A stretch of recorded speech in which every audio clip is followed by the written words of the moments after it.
Good morning. Here in the homeland of the Yavapai people, we ring our peace bowl in hopes of justice and deep peace, peace in the world and peace personally.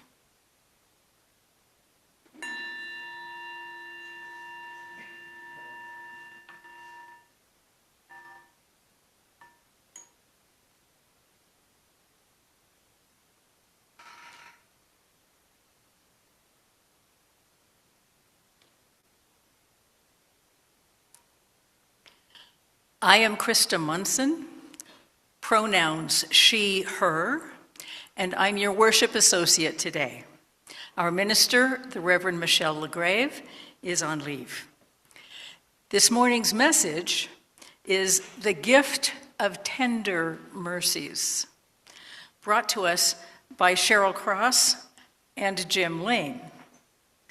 Cheryl and Jim are both practicing psychotherapists with a holistic approach after my own heart, including the physical, emotional, and spiritual, because it's all one, right?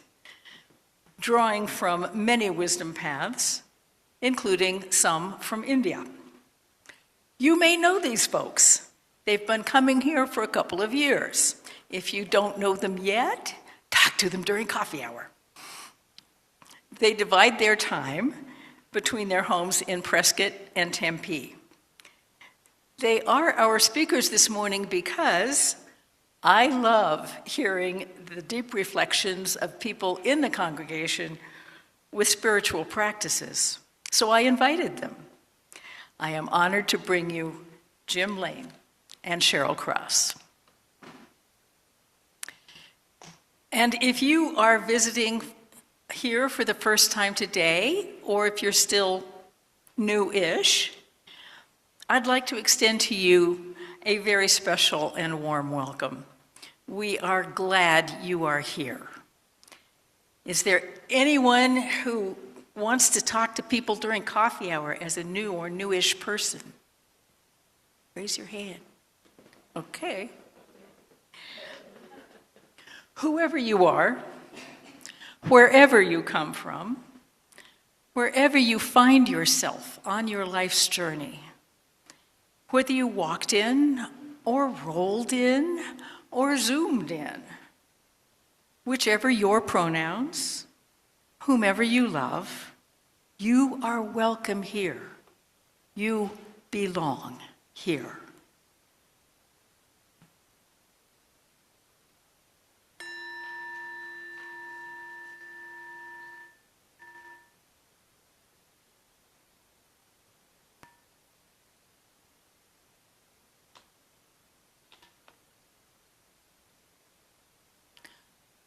We enter into this time of worship, the shaping of worth, by lighting our chalice, this flame in our common cup, the symbol of Unitarian Universalism. Our chalice lighter this morning is Robert Shagog. We kindle this flame to remind us and to focus ourselves on the warmth in our hearts and the light of our connection. Let's pause and bring ourselves fully into this hour of deepening and of noticing connection. Let's bring our hearts and make this a holy place. Come, let us worship together. Jim.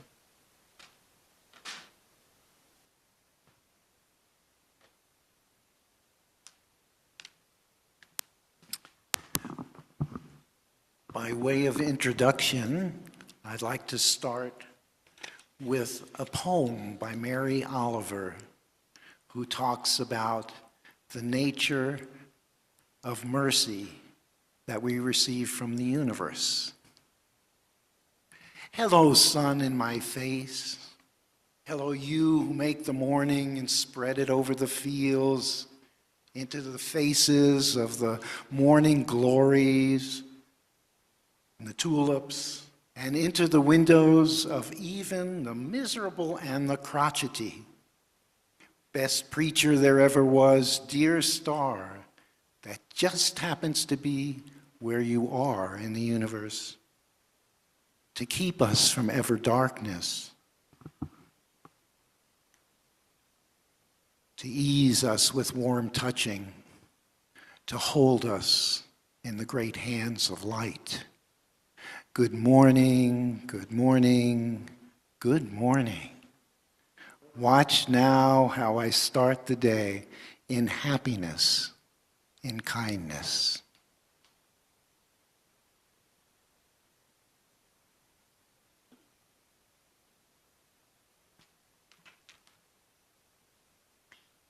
Our opening song this morning is not from our hymnal, so it may be unfamiliar to many, but it's simple.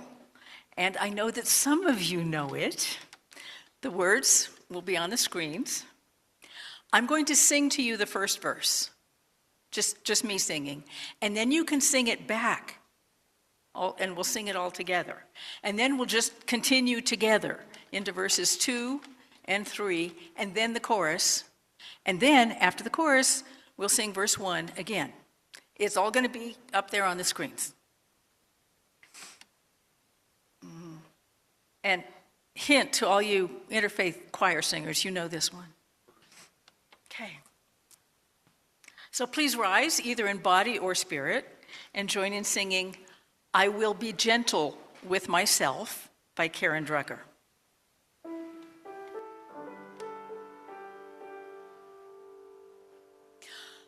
I will be gentle with myself. I will be gentle with myself, and I will hold myself like a newborn baby child. I will be gentle with myself. I will be gentle with myself, and I will hold myself like a newborn baby child. Now the heart. I will be gentle with my heart. I will be gentle with my heart, and I will hold my heart like a newborn baby child. I will only go as fast as the slowest part of me feels safe to go.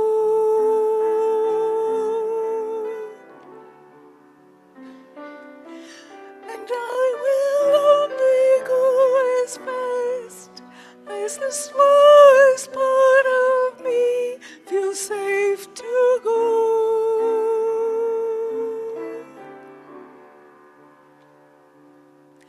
I will be gentle with myself. I will be gentle with myself, and I will hold myself like a newborn baby child. Thank you. You may be seated. Please join me in saying the words of our covenant. Love is the doctrine of this congregation, the quest for truth, its sacrament, and service, its prayer. To dwell together in peace, to seek knowledge in freedom, to serve others in community. Thus do we covenant together. One of the things I value most about Granite Peak UU is our community, a group where I can belong, unlike any other religious group that I know. And how do we co-create this community and this belonging? It depends on each of us in every way. One big factor is having the benefit of professional leadership and that means a minister, and not just on Sunday mornings, but also with all the behind-the-scenes work and decisions and meetings.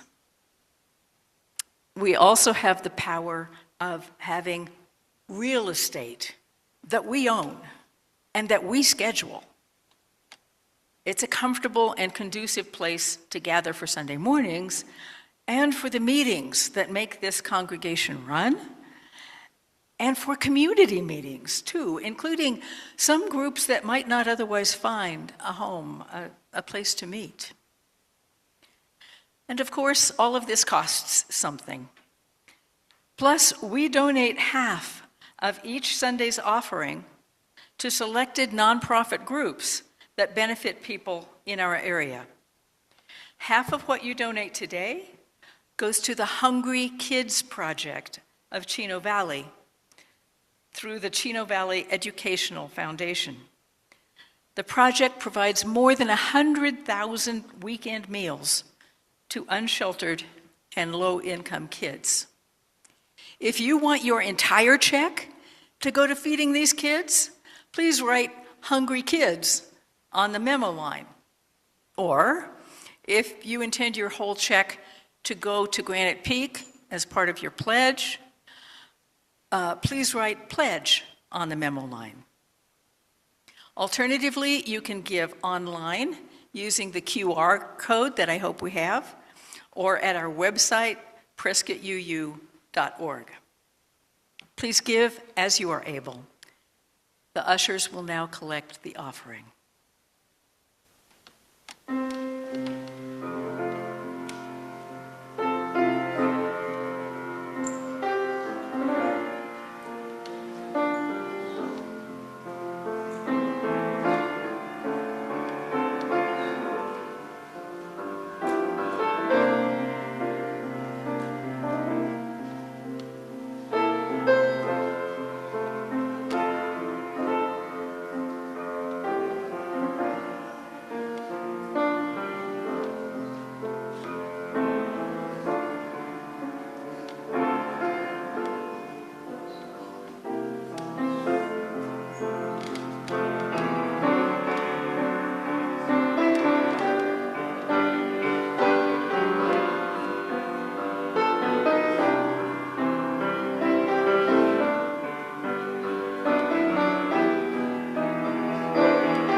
We deeply appreciate the generosity of spirit expressed through this offering.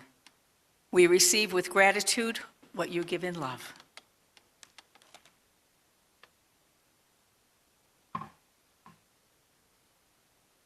Another way that we create community here is by offering our joys and concerns that we might celebrate with you your milestones, help support the weight of your millstones, and be there with you as you walk your stepping stones. Take a quiet moment to reflect on what's up for you.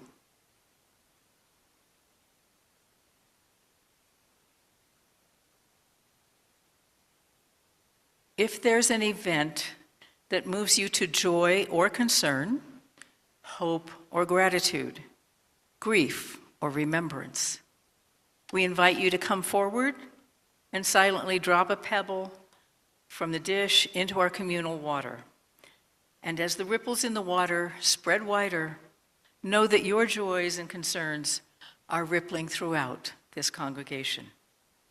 I will drop the first stones for Bev Bostrom, who will have spinal surgery on Wednesday and who welcomes calls and texts, and for Carol Miller, now home from care for a broken hip.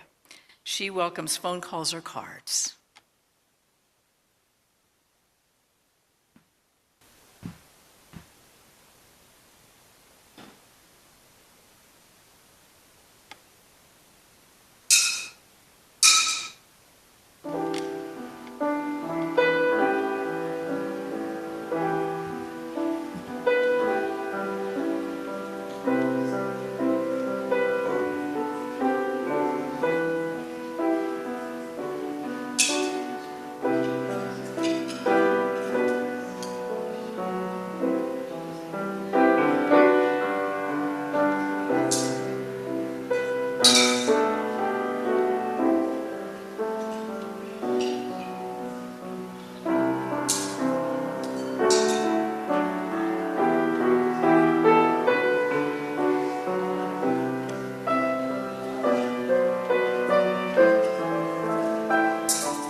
As these pebbles are now surrounded by the communal water in the bowls, may your joys and concerns be surrounded by the care of this congregation.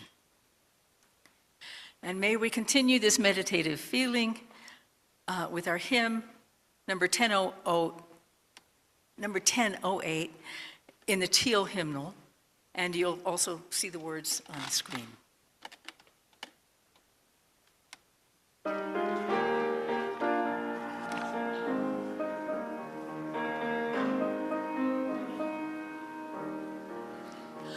When our heart is in a holy place, when our heart is in a holy place, we are blessed with love and amazing grace.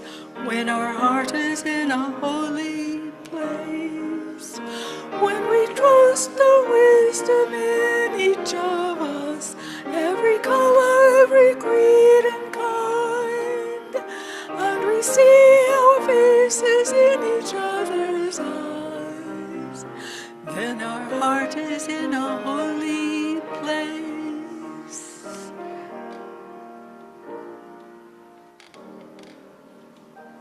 Thank you.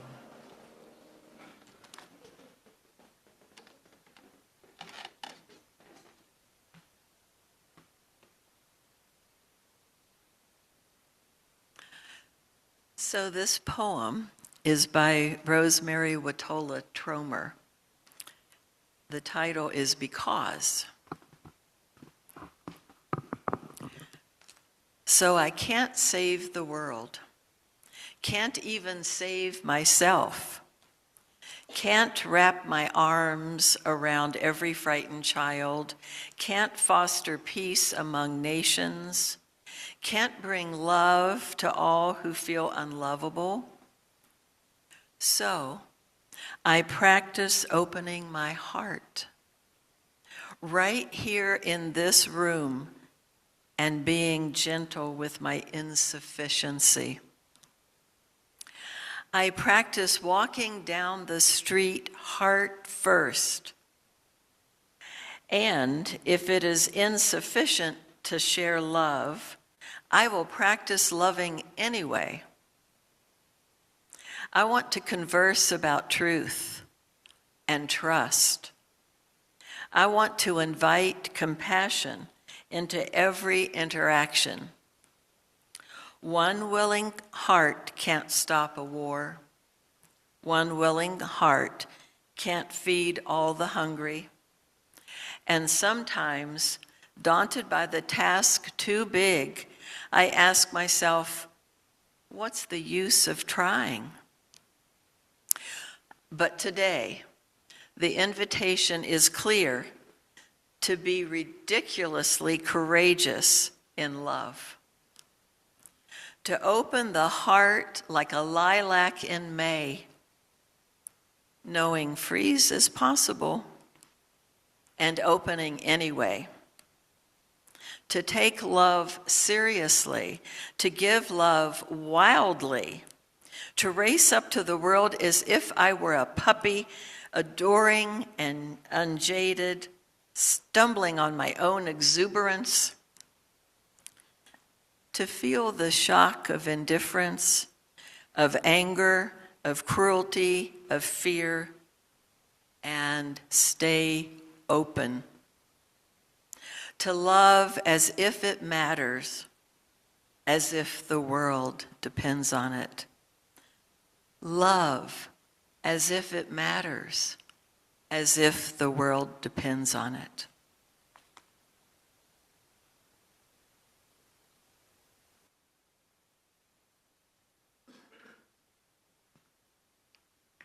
Okay, we have another song, and it's another unfamiliar one, except for the middle part. That part you know.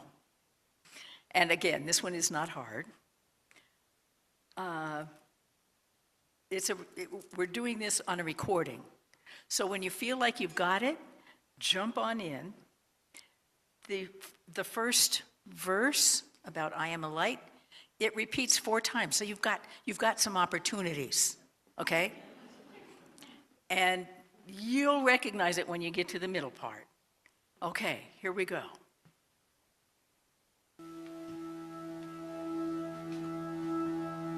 Mercy is a song.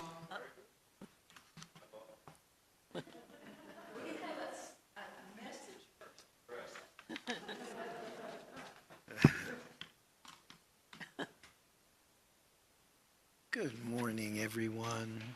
Thank you for being here, letting your light shine. Oh, sorry.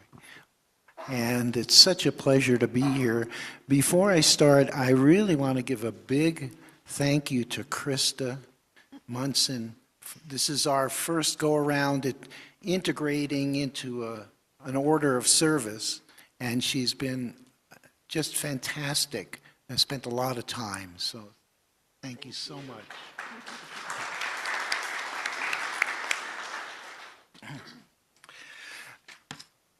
The term mercy is a much used term in the Abrahamic religions, in Judaism, Islam, and Christianity. The word mercy, or the concept of mercy, is utilized about 500 times in the Bible. For example, from the book of Matthew, a quote, "Blessed are the merciful, for they will be shown mercy." The Arabic word for mercy is rahman, which is commonly translated as mercy, although it includes overtones of love and caring. And it also appears about 300 times in the Quran. Traditionally, the word mercy is used to describe God's mercy towards us, however we conceive that. But in the Eastern religions, mercy, the term mercy, is rarely used. The Buddha, for example, didn't discuss mercy, but rather taught the importance of practicing compassion and loving kindness towards others and ourselves. And that's how we'll be talking about mercy this morning. We will be using mercy in the broader sense to include forgiveness, patience, I'm working on that one, restorative justice, as well as kindness and compassion.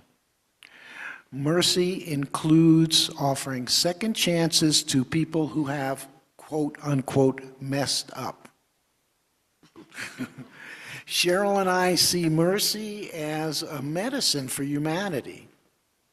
The medicine of mercy can help us heal, and it can help to set humanity on a better course. The Sufi poet Rumi said, "If you wish mercy, show mercy." So it's the giving and receiving of mercy. That's similar to the golden rule, isn't it? Treat others how you would like to be treated. So some of you may be familiar with the cartoon Baby Blues. And the little girl is Zoe, and her little brother is Hammy, and they're always in conflict. So Mom and Zoe are sitting at the breakfast table, and Mom asks, "What are you doing, Zoe?"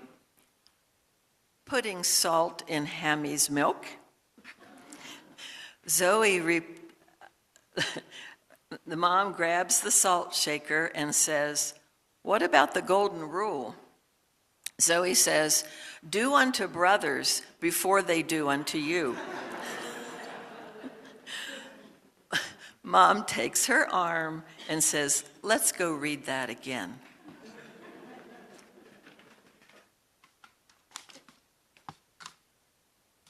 The word mercy is used when someone has more power than someone else, and they show mercy. For example, a judge can show mercy to the guilty.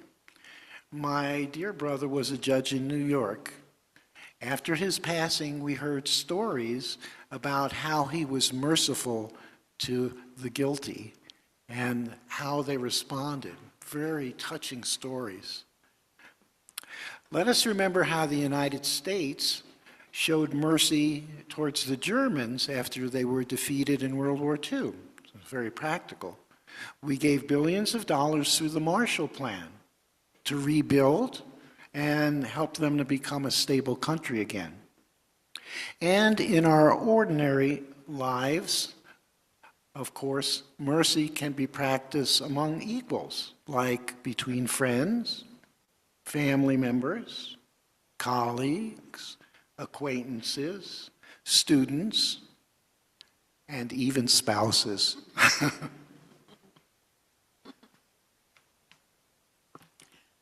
Who's familiar with Father Greg Boyle of Homeboy Industries? A couple of you. He's amazing. He ministers to gang members and prisoners in the worst neighborhood in LA. This is the most impoverished, the most violent area of LA. He has created all kinds of jobs for these people, like bakeries and restaurants, a business that removes tattoos, gang member tattoos, and provides therapy, provides schooling so they can finish high school. And the opportunity is for these gang members who used to be shooting each other are now working side by side each other in the bakery or in the restaurant or whatever. So I have a short story that Father Greg tells. Jose relapsed. It had been a couple of years since meth had had that kind of hold on him. He was in a vice grip for 4 days. He had been working in the bakery, and the folks there knew he had slipped. Their urging was clear and straightforward: just come on back. So he did, shrunken in shame. Later, he came by my office a couple of days later, just asking for a blessing. He's a short, very stocky fellow, and this morning he had on a hairnet and a Homeboy bakery apron that was dusted with flour and faint smears of chocolate. When I ended the blessing with the sign of the cross, he looked up at me tearful and said, "When I came back to the bakery, they didn't say, 'Where were you at?'" Now he was sobbing and struggling to speak. They all said, all of them, "We're glad you're back."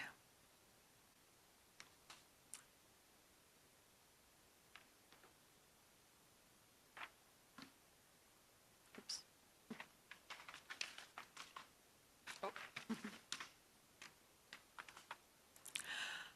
One of my favorite root words of mercy is rahma, as Jim mentioned. This is a word in Arabic and Aramaic, and of course Jesus spoke in Aramaic. Rahma means womb. Isn't that interesting? Womb. It's a deep instinctive grace that's given, like unconditional love. It's protective, nurturing, and generative, like a mother's womb.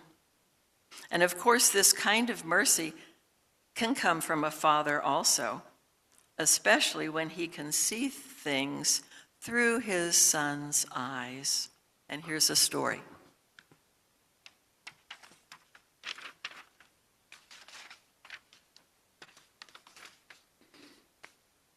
On a busy Saturday morning, Dad and his 4-year-old son Martin made a bargain. If Martin behaved himself while Dad ran some errands at the home improvement store, Dad would take Martin to a movie. Deal. But the deal quickly fell apart. Martin began to pout and whine as soon as he and his dad walked into the busy store, making it impossible for his dad to get anything done. "I don't think you're holding up your end of the bargain, buddy," Dad said. "We had a deal, remember?" The little boy nodded tearfully. Then Dad noticed that Martin's shoelaces had become undone and knelt down to tie them. Martin sniffled and grasped the sleeve of his father's sweatshirt. Dad was still on his knees, and Dad started to notice the chaos around him. Shoppers nudged and pushed one another in an effort to get through the aisles. A nearby hysterical mother had called out for her lost child. A display of boxed items had tumbled to the floor because a distracted customer wheeled the cart into it. And poor Martin, at this height, kept getting bumped in the shoulders and head with purses and bags as the people brushed him by. From that vantage point, Dad realized how overwhelming and terrifying all this chaos was for his 4-year-old son. He felt badly for not having been more considerate, more sympathetic to his son's plight, and realized that Martin really had been a champ all along, trying his way through all that chaos. Shoes tied, Dad lifted Martin up and placed him on his shoulders. "Hey, buddy, what do you say we get out of here and do this shopping some other time?" Are you sure, Daddy?" Martin asked, trying to understand why the plan was changing. "Yep, positive. Let's go to a movie."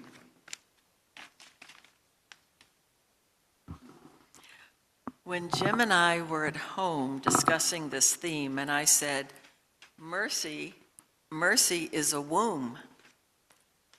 And Jim repeated, "Mercy is a womb and guilt is a tomb."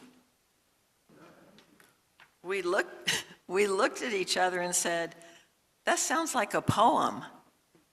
And he sat right down and wrote this. Cheryl always reminds me when there's a poem coming.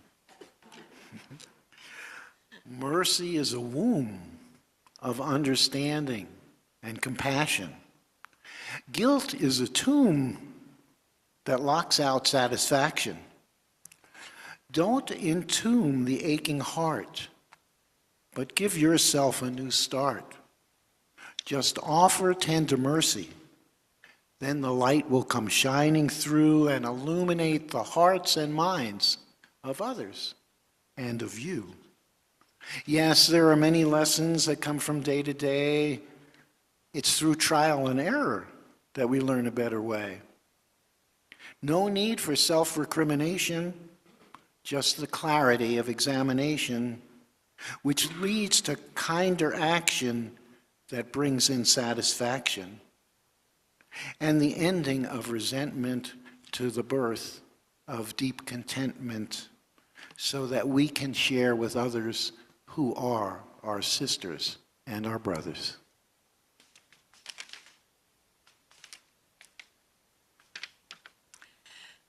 As therapists, Jim and I work a lot with people with childhood trauma. If the client has at least one person in their life who was loving and safe and respectful, they can heal much more easily. We're always relieved when they find that one person. It makes our job a little easier, and it shortens the healing process, actually. Even one person. Let's do a short reflection exercise. Let's slowly breathe in and out together a couple of times. If you want to place your hands on your tender heart, you can do that. You can close your eyes. Who treated you kindly when you were growing up? Hopefully you had lots of people, but even if you had one, it makes a huge difference. During a particularly challenging time later in your life, was there a kindly ally, someone who cared about you? Who is that patient, compassionate person in your life now? And who sees you as their kind and loving person? And you may open your eyes. It can take just one merciful person to change someone's life. If they're fortunate, one person, like a teacher, will come along and treat them with respect, mercy, and kindness. And here's a story about a teacher and a student.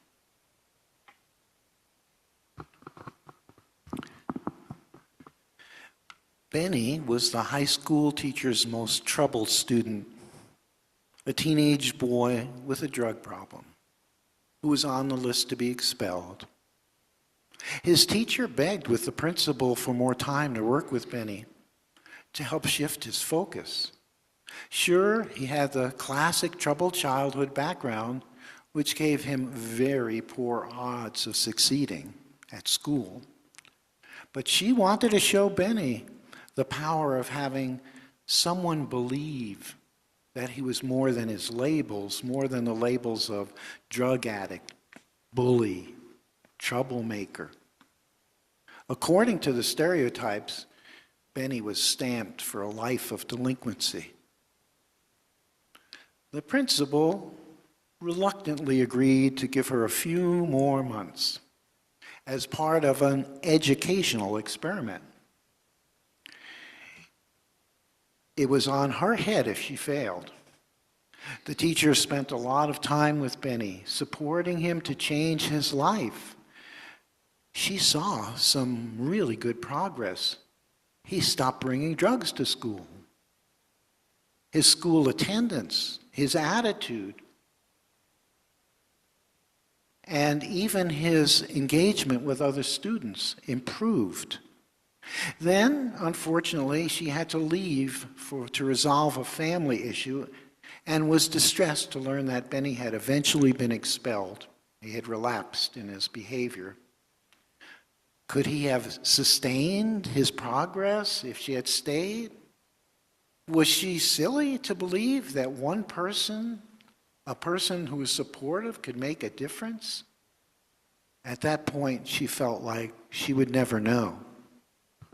Some years later, returning to town, she spotted someone who looked like Benny. He was out with a group of young people, and when he turned around, she recognized him. With a bit of a sinking heart, because he was wearing a T-shirt, and the T-shirt had the insignia of a local drug and alcohol program on it. She fought back tears. She had been foolish to imagine his life would turn out differently. As she walked towards him, Benny recognized her with a smile and a wave, breaking free from the group to meet her. "Hi, Mrs. G. Hi, Mrs. G," Benny said enthusiastically. "It's so good to see you." "How are you, Benny?" she asked, bracing herself for bad news. "I'm doing great," he said. "Come on, Mrs. G, I want you to meet some of my friends." Surprised at his buoyancy, she followed him to a small group of young people, expecting to hear about his latest struggle with staying clean. She noticed he had a wide, happy smile. "Sarah, Andy, Jessica, this is my favorite teacher from high school," Benny said, nodding towards her. "The one I told you about." And then he said to Mrs. G, "I was hoping I'd see you again, Mrs. G. I want to thank you for having faith in me." The teacher smiled, not expecting what was coming next. Benny gestured at the group around him. Mrs. G, without you, I never would have had the inspiration to become a drug and alcohol counselor.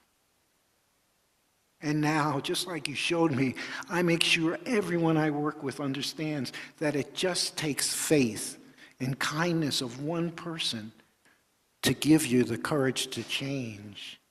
He nodded towards the young people. Now I try to be that person for everyone, like you taught me.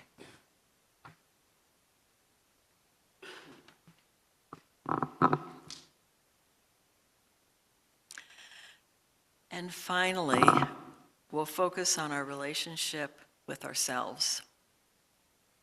Are you patient, gentle, and merciful towards yourself? If not, it's time to put that into practice. Really every day, hopefully. Let's do another short meditation. Let's slowly and gently breathe in and out together. And close your eyes. You can place your hands on your tender heart, opening and softening. In this moment, I release any harshness towards myself. I release any harshness towards myself. I wish myself well. I wish myself peace. May I accept myself just as I am. May I be nourished by self-love and self-care. May I be nourished by self-love and self-care. Just notice how you're feeling. And now you may open your eyes. We'll finish with one more short story about mercy and compassion.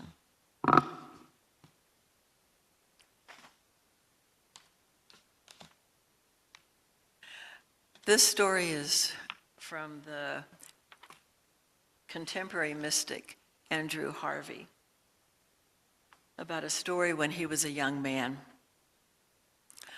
When I think back on my life for examples of compassion and mercy, I remember one especially moving example. It occurred when I was a lost, miserable 25-year-old traveling around South India. I found myself sitting on the steps of Tanjore Museum one morning with my face in my hands, waiting for it to open. There was a rail-thin old man in rags near me, quietly sweeping the courtyard. I didn't pay any attention to him. I was too sunk into myself.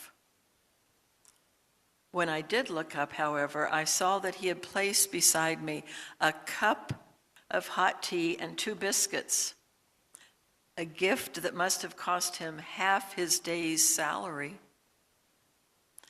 He himself had disappeared, not even staying for my thanks. His act of pure compassion, which seemed to me to rise out of his own great knowledge of suffering, moved me profoundly. And I have never forgotten the joy and the sense of being loved and honored that it brought me. I, who was so much richer in money than he, had hardly noticed the poor old man. He, who was so much richer than I in compassion, had not only noticed me, but had seen that I needed help and sacrifice to give, without claiming any recognition for himself. His perfect act has perfumed my whole life.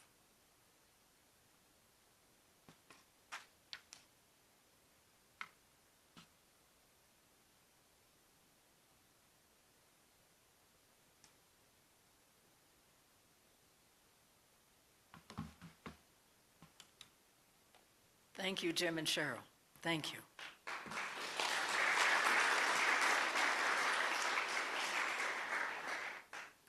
Our last song is called Mercy is a Song by Matthew West. It is not simple.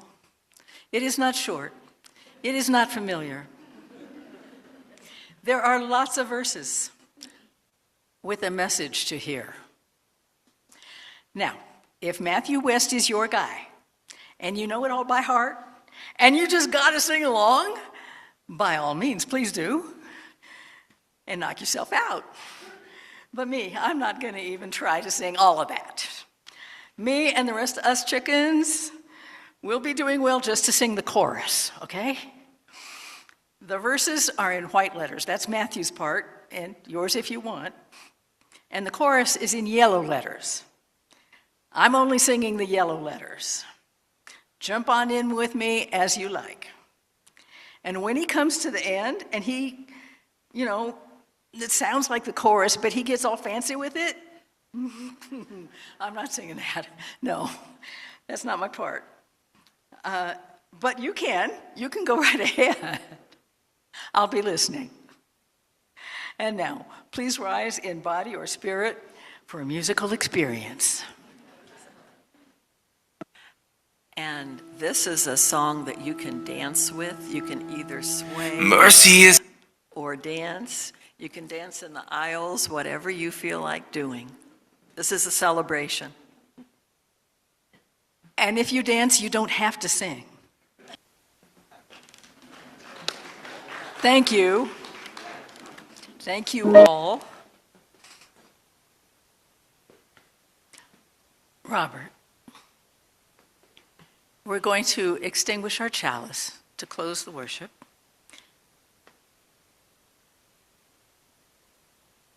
And so, please say with me the words, "We extinguish this flame, but not the light of truth, the warmth of community, or the fire of commitment. These we carry in our hearts until we are together again." With a benediction from Cheryl.